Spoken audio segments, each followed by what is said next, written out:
2023 was a year, wasn't it? I mean, it definitely was, whichever way you look at it. And now look at us all in the far-off sci-fi future of 2024, when no doubt we're all zipping around in flying cars and eating meals in tablet form. But back to 2023, which in terms of world events was an absolute fucking stinker, but thankfully in the entertainment world, we had tons of treats to distract us from the horrors. We had some fantastic TV series as we continue to thrive in this golden era of offerings on the telly box. Video games had one of its absolutely biggest years of all time with so many AAA must-play bangers that you'd need a DeLorean to get through them all. And of course, movies had a tremendous year where we finally saw Marvel hit a rough patch, though not as rough as the DCEU, and the film world was fixated on a doll and a massive bomb.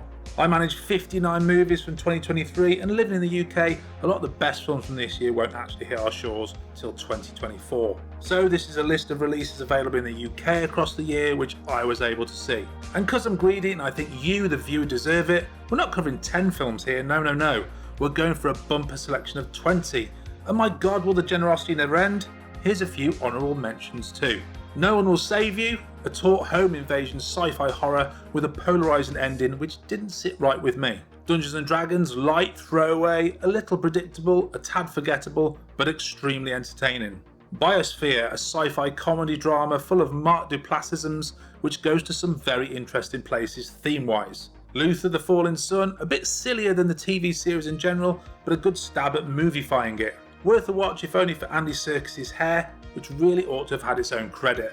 The Wonderful Story of Henry Sugar, Roald Dahl mixed with Wes Anderson, creating about as much screen whimsy as is humanly possible. Leave the World Behind would have been much higher in this list with half an hour trimmed away. Extraction 2, like the first film but even more extraction-y.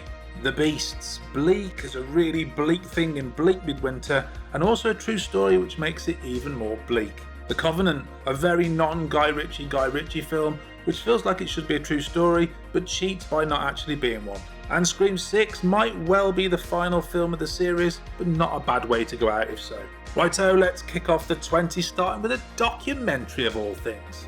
It's very simple. The deepest dive wins. You gotta swim the length of a 70-story skyscraper. The Deepest Breath is a beautifully shot and scored film with an impactful, if slightly manipulative, emotional gut punch ending. Surprisingly, the long run time is adequately filled, just like the diver's lungs, and there are some useful and strong messages about chasing your dreams, but at the same time, taking care who you clamber over to do so. Like with Toy Story 4, I just don't know we needed this film. Maybe not. It's always been about the action with the Wicker Man, and JW4 has some genuinely awesome set pieces. But I think we're getting into rehash territory, and worse, for a series which almost pioneered this wide in-camera style, the upping of the action ante means more and more CGI interference. It's not bad CGI at all, but it feels like it's cheating a little. Moaning aside, there still has some amazing moments. The top-down room-to-room sequence, which actually gave me quite bad motion sickness, the Arc de Triomphe car chaos, the Sacré-Cœur stairs scene, are all up there with the best the series and action films in general has to offer.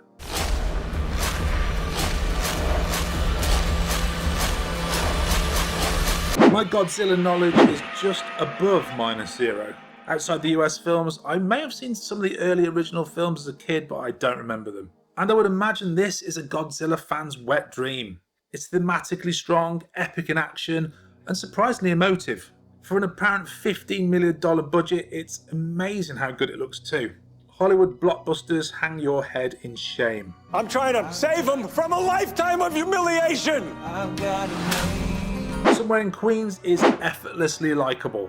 Ray Romano is sticking very close to his wheelhouse for his directorial debut, but why not? And he and Laurie Metcalf are pitch perfect here. At times it does feel like a little like Garden State if that was made by someone who knew what they were doing, and it's a touch neat, but shit, it really worked for me. Definitely one of my picks for the best hidden gems of 2023, and a must watch for fans of rom-coms which aren't rom-coms but kinda use the same formula. She's one of the most complex AIs that's ever been created. What I want is to protect children. A fantastic premise about an AI originally created to trap internet paedophiles, which of course becomes much more. I just don't know how you go about writing a film like this. I can't imagine the research, intellect required, and effort of rewrites to get this script to a finished state. It's not a perfect film by any means, some of the acting is a little B grade, Debut writer, director and editor Franklin Rich can probably list acting as his fourth greatest strength, but shit, this fella knows how to write and shoot a deeply interesting film. This rivals and very easily beats, in my opinion, the recent Vast of Night in the area of low budget but deep and sharply written sci-fi. I don't have anything big planned, just a giant blowout party with all the Barbies and planned choreography and a bespoke song. You should stop by.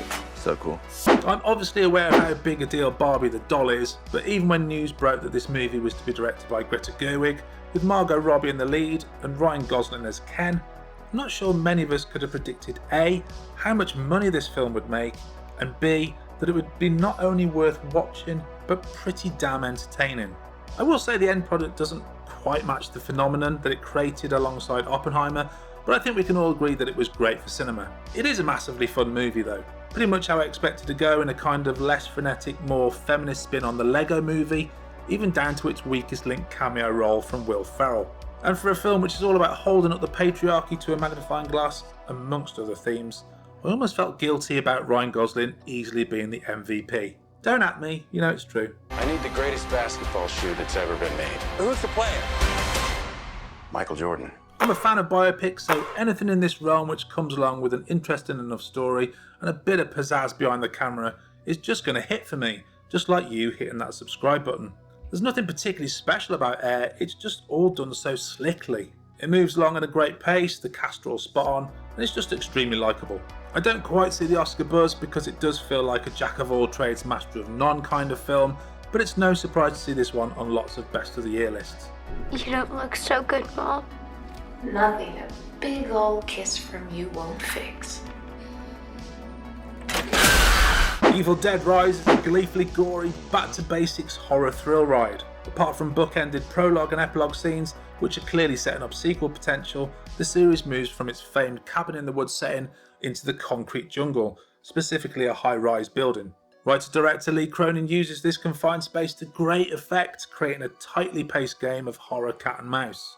And the film earns its place in this well-loved franchise with fresh scares, well-balanced dashes of homage, and one of the best title card reveals of all time. Everything all right in there? Trying to have a private moment? My bad. It's not that private though. A hugely likeable and breezy rom-com which kinda came out of nowhere. This is snappily shot and edited with bags of pace, energy and character. Love the use of the fisheye lenses, which was a bold choice for a film in this genre. I wasn't 100% convinced by the romantic element, and the film is much weaker when it leans into the rom-com tropes, but it certainly doesn't spoil what is a really good time, and I can see me watching this plenty of times in the future. Talk to me. Talk to Me is a brilliantly made film. You rarely see this level of craft in horror, great shot choice, dizzying editing, crisp sound design, excellent cast, good dialogue. The first 45 minutes honestly blew me away. It's such a confident horror and gave me everything I want from this genre. I do feel the second half of the film comes off the pedal a little, and I would like more time spent on people using and abusing the power of the hand. But this does mean that I'm actually excited for a sequel and hoping the Philippou brothers dare to push it a little harder. An excellent horror regardless, but not my favourite of the year. That honour goes to... Ito va a ser un infierno. When Evil Lurks is proper, horrifying horror. It's a bleak and brutal film, and it goes places where a lot of mainstream horrors wouldn't dare to go. There's one scene in particular which is strongly telegraphed, and I thought to myself, they wouldn't dare, and they dared.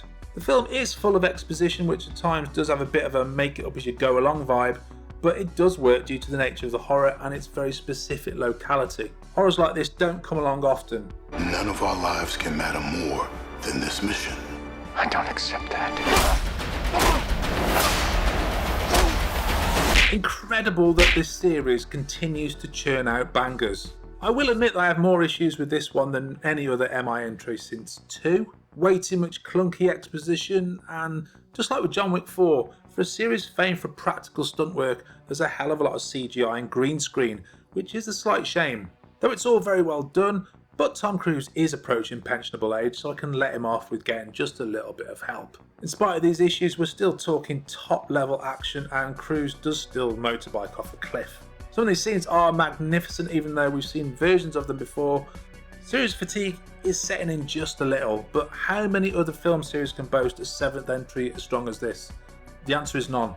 There's a word in Korean, 인연. It means providence or fate. A very lovely, no Hollywood bullshit romantic drama. Making a non-cliche or formulaic rom-dram is not an easy feat, generally because most people into the genre turn to it because they want the comfort of that formula. Past Lives just goes about its business with absolutely no contrivance, presenting a simple story in a beautiful way. It looks gorgeous, the dialogue is a joy, and the whole film just made me smile throughout. Schopenhauer measured a man's intelligence against his sensitivity to noise. I'd be shocked if Todd Field doesn't suffer with misophonia and misokinesia, just like his creation Lydia Tarr, and coincidentally just like me, because this is the first time I've seen these conditions portrayed on film, and my god, it was so relatable and so accurate. The pen clicking, the jiggling knee, the vibrating car part, the unidentifiable noise in the middle of the night, all things I struggle with on a near daily basis. And you will only really understand these moments if you suffer with these stupid brain farts too. And then Field, the absolute fucker, messes with the sound levels of dialogue, so I have to turn on my soundbar to 20 when it's normally on 10, then rapidly crank it down when the ear-blasting orchestral scenes begin, which of course is all done on purpose. Sound aside, this film looks the business, so cleanly shot and edited, it almost feels surgical. Some story moments lost me, the massage vomit scene, the running towards the screaming scene, but I think that just added to the overall vibe that this film is trying to fuck with your senses. The sad sack story is Michael J. Fox gets this debilitating disease and it crushes him. Yeah, that's boring. Full of warmth and life and commendably low on self-pity and sensationalism, this documentary about Michael J. Fox, or specifically his experience with Parkinson's disease, is the most inspiring film of the year. What sets this apart from other biodocs, other than the massive charisma and screen presence of Fox himself, is the incredible editing style. The effort they must have gone to piece these clips together is frankly mind-blowing. Without doubt this should be considered for a Best Editing Oscar, but it's probably ineligible because of stupid Academy rules. Overall though, still is as likeable and watchable as the man himself. Don't you ever feel like tired and down and feels like your bones don't work, like you're sinking? We're here to have a good time, eh? As a depressive, divorced father of a 14-year-old girl who has recently been on holiday together to create memories, which turned out to be a real misfire, After Sun is kind of screaming, "Pete, this film is made for you!" But it isn't, is it? It's for Charlotte Wells and her dad. I went on quite a ride with After Sun, expecting it to hit me from the off like a ton of bricks, taking the above into account, but I must be honest, I was bored initially. But once I understood exactly what the film was trying to be, I let it wash over me and work its magic. I do wish the story, such that it is, had been just that little bit more engaging, but this isn't about telling a story as such, it's meant to be real memory, unblemished by any kind of neat screenwriting contrivance.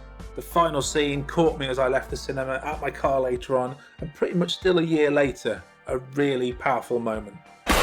Where do you say we come in for my close-up now? Babylon is as opulent and extravagant as the era it's portraying. It's a sensory overload replete with Chazelle's energetic vision, alongside three-time cinematographer collaborator Linus Sandgren's dizzying camera work. As we all know from films such as Sunset Boulevard, the story of which is very close to one part of Babylon, Hollywood is a place and system which gives you all the excesses to match your successes, but will very quickly cast you aside after any whiff of failure or fading star quality. On the subject of star quality, Margot Robbie is sensational, and much like the film itself, matches the extravagance of Hollywood at the time. With Babylon, Chazelle has confirmed himself as probably the most exciting young director working in the biz today. Let's hope Hollywood treats him well. Miles! Wanna get out of here? Wildly, endlessly inventive, creative and entertaining. I often find an abundance of Easter eggs and cameos to be a little tiresome, but this film does it with such glee you can't help but love it. No surprise to read that this had the largest crew ever assembled for an animated movie. The work that must have gone into this thing is kind of mind-blowing. The cast are flawless, this is seriously great voice work, though it almost drives me insane trying to work out who voices Miguel. It's Oscar Isaac, by the way. It does have that story issue where it feels like an extended Act 1 of an arc told over 2 films, which is exactly what it is. And I would have liked a more earth-shattering cliffhanger, though what we got was fine. but I don't have any other issues and can't wait for Beyond. Pete, I'm done running. I absolutely did not see this one coming. With the whispers of a Marvel death rattle echoing through cinemas across the land, trust James Gunn to put it right back from the brink. This was freaking great.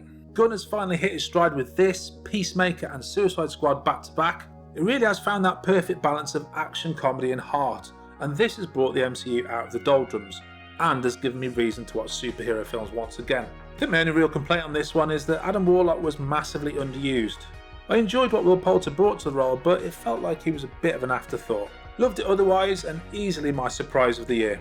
But my number one film of 2023, by a huge, huge distance, is Oppenheimer. You are the man who gave them the power to destroy themselves.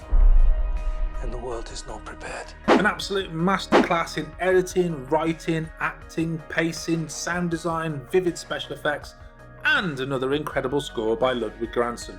Cillian Murphy shines in a role that perfectly matches his straight, serious and intense screen persona.